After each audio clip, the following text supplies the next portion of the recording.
Hi Libra, welcome po sa ating channel at ito ang Daily Gabay Tarot Reading for January 22, 2025. Please be reminded kung naka-resonate kayo, comment down. Kung hindi ko naka-resonate, ibigay niyo po sa iba kasi channel reading po ito. This is for you Libra ngayong January 22, 2025.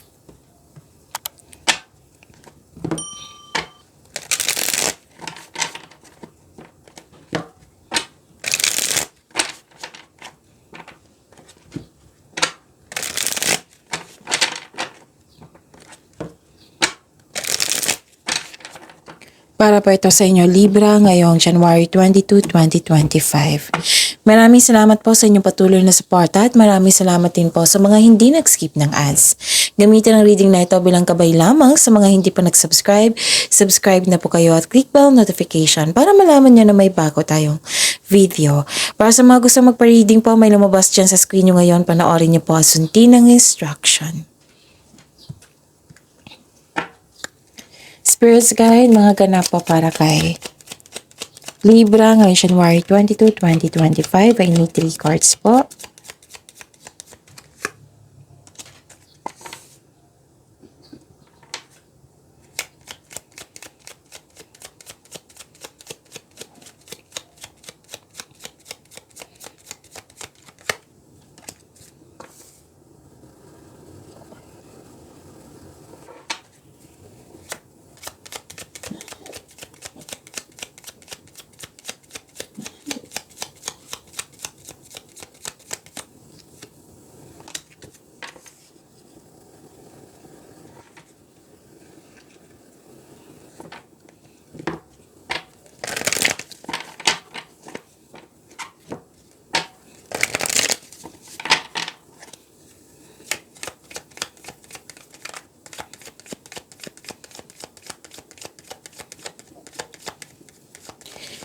Spirits Guide, mga mensahe po para kay Libra ngayong January 22, 2025. I need 3 cards po.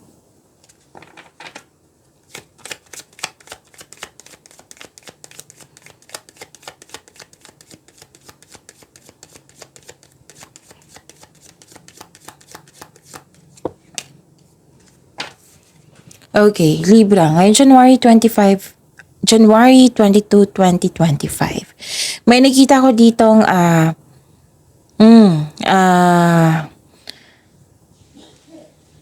may parating na malaking pera which is expected niyo po ito. Pwede din news or information ito. At may nalaman kayong nalaman mo yung totoong intensyon ng isang tao sa iyo. Okay? Baka isa din ito kasi may sabi din dito na may nagmamasid sa iyo, nag-spy sa iyo, nag-observe sa iyo. Na mahilig siyang magmanipula, mahilig siyang mag-react, at may gusto siyang kunin sa iyo. Kaya mag-ingat kayo sa kanya. Malalaman mo to kasi nakita ko naman dito na mataas ang inyong intuition. Makinig sa inyong intuition. And nakita ko dito na may na-receive kayo ng blessings, maraming ideas na gustong gawin, nagre-research sa internet, pwede. Basta nagre-research kayo dyan para may makuha kayong kaalaman. May personal development din dito. May na-receive kayong blessings, tapos pwedeng recognition din ito ha. Awards, fame, yes. Nakita ko dito yung hope and healing. So, yun, Libra. Clear the past, heal the present. So, let go mo na yung nakaraan. Mag-focus na tayo sa present para may better outcome sa future. Okay? So, let the past go. Let go mo na yung mga hindi mo na makontrol. What I meant is, focus tayo sa makontrol nyo. Okay? Huwag kayo mag-focus sa, kung maaari, huwag kayo mag-focus sa hindi nyo makontrol. Tapos, clear your mind. Okay? Pagtanggap sa nangyari sa nakaraan. Pagtanggap sa sitwasyon mo ngayon. So, clear the past, heal the present. And, so, this is the clarification of your card here, ha, na dalawang na nagsabi dito na may hope and healing. And release and control. Sabi dito. Spirits Guide, ano po yung energy ni Libra ngayon, January 22, 2025?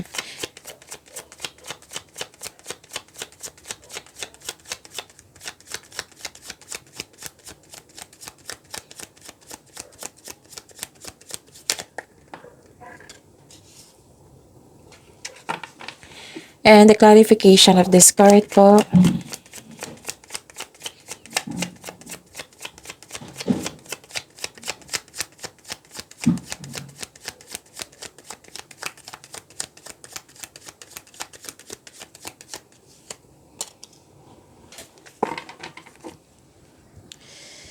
Kung may narinig kayo or may nakita kayong repeating message, meaning to say pinupush ng cards niyan kasi ang ilan sa inyo hindi pa binigyan ng atensyon.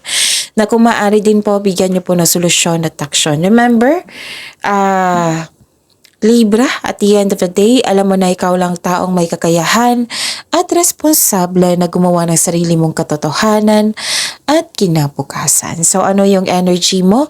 Libra. Kung kahapon or the other day, the last week, nagkaroon ng you're feeling trapped, nagkaroon ng restriction, ngayon, nagkaroon na ng freedom. Gumagawa ka na ng action para magkaroon na ng laya. Maaaring magpahiwating na ikaw ay nasa proseso ng pagpalaya sa iyong sarili mula sa pag-iikpit, kaya magpatuloy. This is releasing. Okay?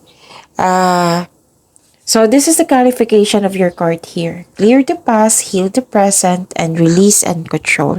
May releasing din dito sa tarot cards nyo. These are, oracle cards nyo, and ito yung tarot cards nyo. Okay? So, ikaw, huwag nyo daw ipagpaliban yung dumating na opportunity. Kasi itong dumating na opportunity sa inyo, magkapagbigay sa iyo ng kaunlaran. Nakita ko kasi dito, pinagpaliban nyo eh. Okay?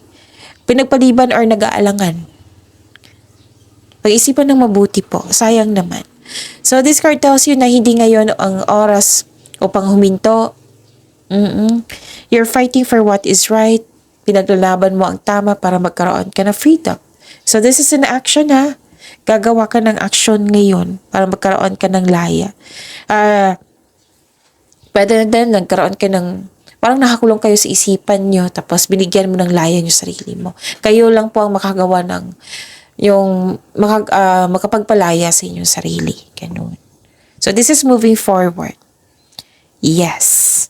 Nakikita ko rin dito, Libra, na nagkaroon ng fast action. Pwedeng may ganap dito ngayong araw na ito regarding sa passion mo at binigyan mo ng fast action.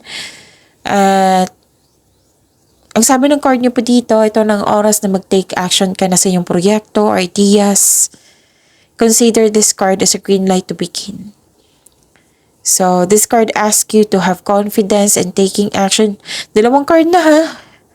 Nagsabi dito na action puro. So si air signs, it might be si air signs lahat ngayon, puro action. Belong po kayo sa air signs, Libra. So this card asks you to have confidence and taking action. Maraming nagsuporta sa'yo, Libra. Okay? Tapos, may mabilisan talaga dito. Pwedeng sa paggawa ng desisyon. Pero siguraduhin karapat-dapat yung desisyon na yan, ha? Oo, or baka you're making best choices na mabilis eh. Siguraduhin karapat-dapat pa, okay?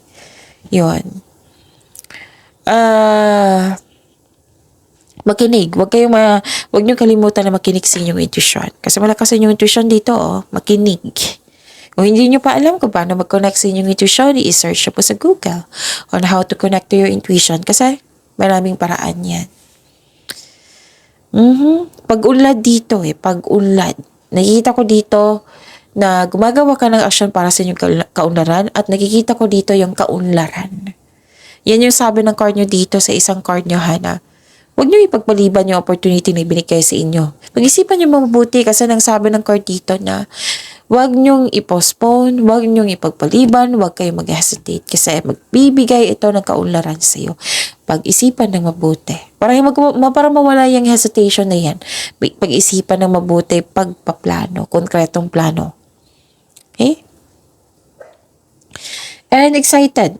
Excited po kayo dito. May darating na pagkakataon, chances, opportunity, offer, na very excited ka. Fast action eh. Yan yung nakikita ko. Bibigyan mo ng agarang aksyon. Excited po kayo. Spirits guide. Career and money po ni Libra ngayong January 22, 2025.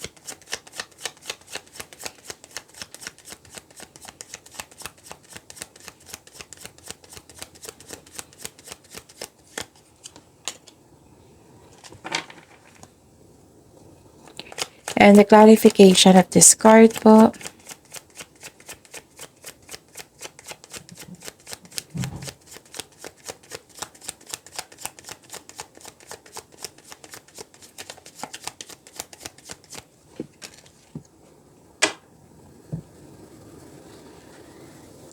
Okay, sa career and money nyo, may ano dito, grief and sadness. Pwedeng na-challenge kayo ngayong araw nito sa inyong career and money. Challenge or struggle. Pwedeng naalala nyo to, or kung hindi pa okay. May nakita kasi ako ditong nawalan ng pera or na-scam. Pwedeng naalala nyo to, or mangyayari pa lang. Kaya mag-ingat. Check your money now. Okay?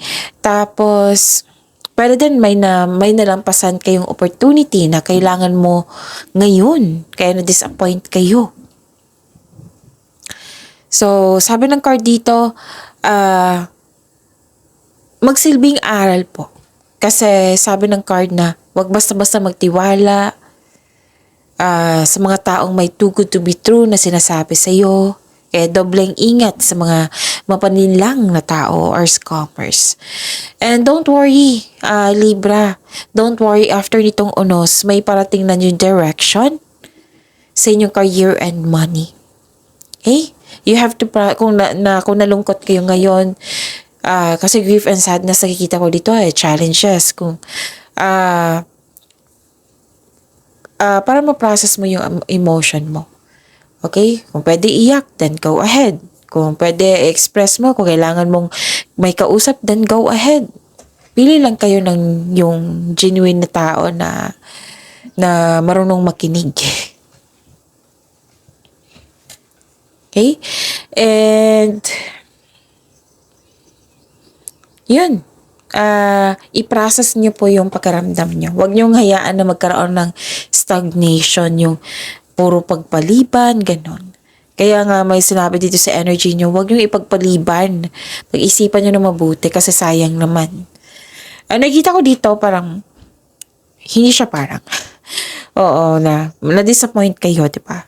Kasi pwedeng may nawalan or nalampasan. Pero may nakita naman akong offer dito hindi mo pa napansin. May opportunity offer dito na hindi mo pa napansin. Offer, opportunity, or chances na hindi mo pa napansin. Kasi nakatutok ka pa sa nawala. Nakatutok ka pa sa na mismo. Okay? So, pag-isipan na mabuti kung ano yan. Para sigurado, itanong nyo po sa inyong intuition kung ano itong pagkakataon na ito. Okay? Huwag niyong ikulong yung sarili niyo sa parang na-trap na kayo kasi wala ng pag-asa, ganon. May pag-asa po. Kaya nga may nakita nga ako sa oracle cards niyo na may pag-asa. Oo. Huwag kayo mawala ng pag-asa. Kailangan lang ng pag-move forward. May change. Ano pa? Nakita ko rin dito na nagkaroon po ng mag-ingat kayo ha kasi lumabas din siya dito yung taong hindi totoo sa iyo. Oo, kasi lumabas din siya dito sa inyong tarot card from your oracle cards. Lumabas din siya dito. Okay? Pwede din na may gusto kayong kunin, may gusto kayong bilhin. Na hindi mo na malaya na nabili mo na or na-check out mo na. Pwede din na may pagtutok dito. Parang naging obsession po. Pagtutok po sa isang tao, sa isang bagay, sa pagkakataon. Pwede din na nakatutok kayo sa nawala. Ganon. Na sobra kayong nakafocus sa ganong bagay. So, this card sent you a warning na control yourself. Baka nagkaroon ng paggasta na hindi mo naman kailangan o di kaya may mapanilang na tao na gusto may kunin sa'yo. Yan yung sabi ko sa inyo kanina pa. Sa oracle cards nyo at sa tarot cards nyo, nag-clarify siya. So, mag-ingat kayo sa taong mapanilang na ito. Baka siya yung dahilan na confuse kayo. Kasi mahilig magmanipula eh. Mangingialam, mahilig magmanipula. O, masyadong mabilis mag-react. Baka pinapakaalaman na kayo. Basta mag-ingat kayo. Di ba may sabi dito na panloloko, scam. 2 card kasi nagsabi dito eh. So pay attention kayo, Libra. Pwedeng naisip nyo to dahil nangyari na ito sa nakaraan. Pwedeng mangyayari pa lang. So kung mangyayari pa lang, syempre, dobleng ingat kayo. At least alam nyo. 2 card na nagsabi niyan ha. At lumabas din sa oracle cards nyo. So, pay attention. Kasi that is repeating message. Repeating message, give attention. Na kung maaari, bigyan nyo ng aksyon or solusyon. Okay? And control yourself din sa paggasta ha. Sayang naman po yung pera kung hindi naman kailangan. Kung kailangan, then go ahead. Pero at the end of the day, kayo naman po yung masusunod eh. Kasi buhay niyo po iyan. Okay? Spirits guide. Love, life, self-love, partnership, and romance ni Libra ngayong January 22, 2025. It might be nangyari na ito sa kakaraan kasi may message dito na clear the past and heal the present. Clarification of this card po.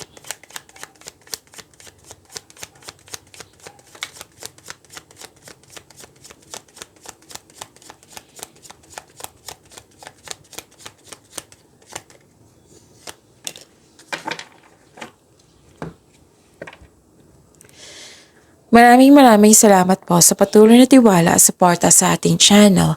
At maraming salamat din po sa mga hindi nag-skip ng ads. May dito, kawalang interes, pagwawalang kilos. Yang yung nakikita ko ngayon.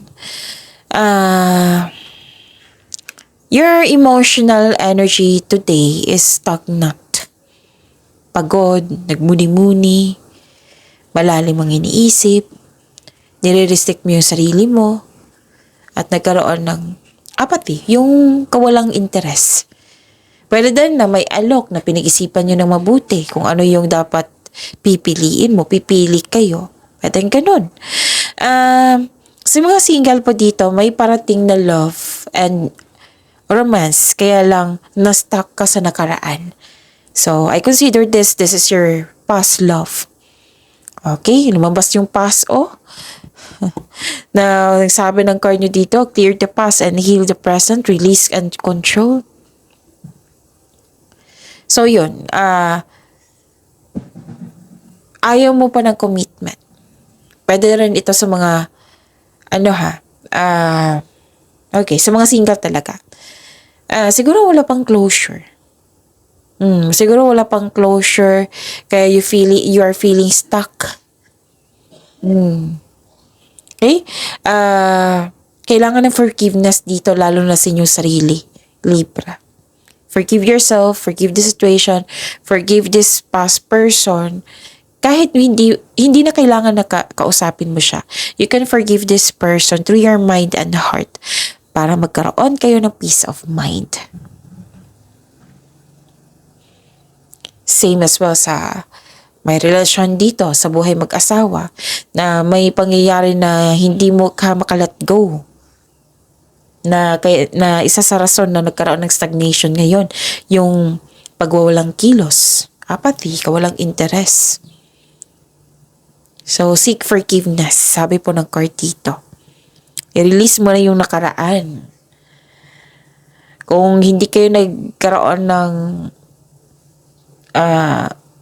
mabuting connection sa inyong partner, nung nakaraang araw. So, kailangan ng forgiveness dito. Siyempre, pag-usapan nyo ng mabuti. Kasi teamwork yan eh. Either may relasyon ka or mag-asawa kayo, kailangan niya ng kailangan niya ng pag-uusap kasi teamwork yan eh. Papasok ka sa relasyon, hindi lang yan. Basta ang relasyon is a teamwork. Hindi pwedeng ikaw lang yung susuyo, ikaw lang yung gagawa ng aksyon, ikaw lang yung dapat mag-intindi. Dapat alam din niya. Okay? So, teamwork yan eh.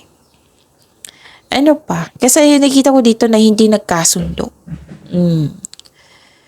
Okay, may naisip kayo sa nakaraan. 2 card ha, nagsabi dito nakaraan na waste ang time and effort mo na akala mo totoo siya pero hindi pala.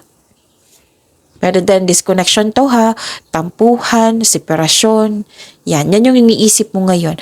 Makinig kayo sa intuition kasi may sabi ng card nyo dito na may sekreto po daw na hindi nyo pa alam. Or nagkaroon kayo ng alinlangan, kaya nga, kailangan nyo makinig sa inyong intuition. Kung gusto nyo malaman ang sekreto na ito, itanong nyo po sa inyong intuition, okay? Pagyamanin nyo po yung blessings na binigay sa inyo, Libra. See you tomorrow. Please like, subscribe, and click po button for notification para updated po kayo sa daily tarot reading natin. Maraming salamat po.